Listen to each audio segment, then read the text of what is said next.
Good morning आशीष। और shirt के colour का बाजार के मूड से कोई कोइंसिडेंस, इट्स प्योरली कोइंसिडेंशियल। मगर हाँ, लेकिन कल का सेशन थोड़ा सा नरम रहा, मुनाफा वसूली तो हुई ही, मगर डाउ जोन्स का जो अंडर परफॉर्मेंस चल रहा है वो तो चल ही रहा है, क्योंकि छठे दिन लगातार गिरावट देखने मिली। अप्रैल के बाद की सबसे लंबी लूजिंग स्ट्रीक थी उनकी।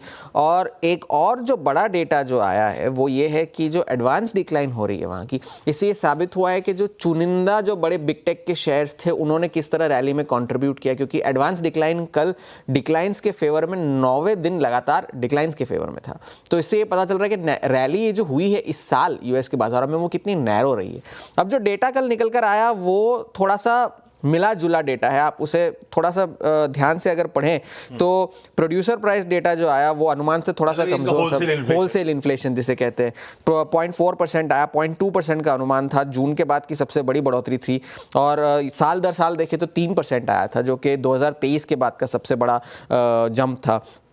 ये क्यों हुआ? ये प्राइसेस इसलिए बढ़े क्योंकि अंडों की कीमतों में उछाल देखने मिला। 55% अंडों की कीमतों में महीने दर महीने हमें उछाल देखने मिला। इस वजह से ये प्रोड्यूसर प्राइस डेटा हमें ये इस तरह से अनुमान से कमज़ोर दिख रहा है। मगर जो कोर इन्फ्लेशन मेट्रिक है फेड का, जो पर्सनल कंजम्पशन एक्सपेंडिचर है, पीसीई जिसे हम कहते हैं, उसका डेटा तो अगले हफ्ते आएगा जब तक फेड की पॉलिसी खत्म हो चुकी होगी। तो इस प्रोड्यूसर प्राइस इंडेक्स के आंकड़े का फेड की पॉलिसी से शायद कोई ज़्यादा लेना देना ना हो, लेकिन जिससे लेना देना है वो जॉबलेस क्लेम्स है। जॉबलेस क्लेम्स इसलिए क्योंकि 2 महीने के सबसे ऊंचे लेवल पर पहुंच गए, 2,42,000 का आंकड़ा है। ठंडी बढ़ रही है, जो जिन्हें बेरोजगारी के जो बेनिफिट्स है उन्हें जहां मिलते, भत्ता जो उठाते उनकी संख्या बढ़ रही है। 2,42,000 का जॉब मार्केट में कूल ऑफ ही हो रहा है, ऐसा पकड़ो, यूं समझ लीजिए कि कूल ऑफ हो रहा है। और जो नंबर ऑफ वर्कर्स जो 3 महीने से ज्यादा बेरोजगार है उनकी भी संख्या बढ़ रही है। ऑल द मोर रीजन अगले हफ्ते 25 तो गारंटी है, ऐसा? यस। और इसीलिए फेड के जो पॉलिसी के कट के अनुमान है अगले हफ्ते के, उस पर कोई असर नहीं पड़ा है, क्योंकि अभी भी 97% प्रोबेबिलिटी है कि अगले हफ्ते 25 बेसिस पॉइंट्स का कट आना ही है। तो ये डेटा है। जॉबलेस क्लेम्स बड़े हैं, प्रोड्यूसर प्राइस डेटा अनुमान से कमजोर है, मगर उस पर कोई ज्यादा ध्यान देने की जरूरत नहीं है। अब यूरोप के में भी कल ईसीबी ने अनुमान मुताबिक रेट कट्स किए 25 बेसिस पॉइंट्स के, और स्विस नेशनल बैंक में भी 25 बेसिस पॉइंट्स का अनुमान था, लेकिन उन्होंने 50 बेसिस पॉइंट्स की ब्याज दरें काटी है। तो वहां से एक ये और खबर निकल कर आई। एक और कमजोर संकेत बाजार के लिए यह है कि ये डॉलर मजबूत होता जा रहा है। लगातार 5वें दिन डॉलर में हमें मजबूती देखने मिली है। 107 के पार अब हो चुका है डॉलर इंडेक्स फिर से।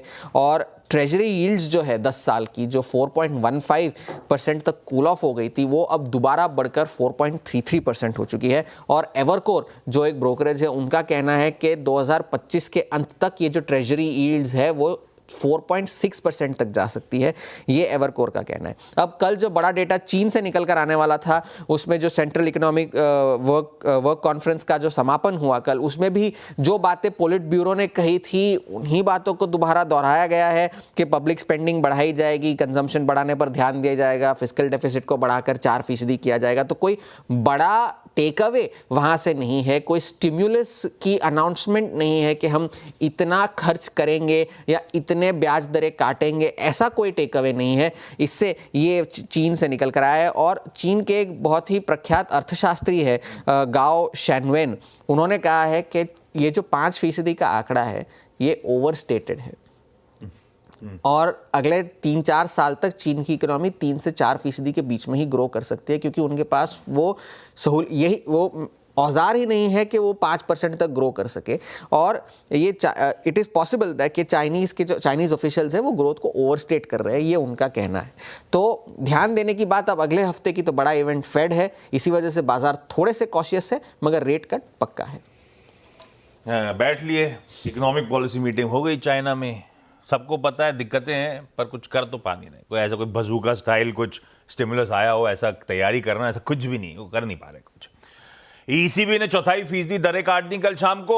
तो जब से काटना शुरू करा अब 1% 4 बार हो गए 25-25 बेसिस पॉइंट।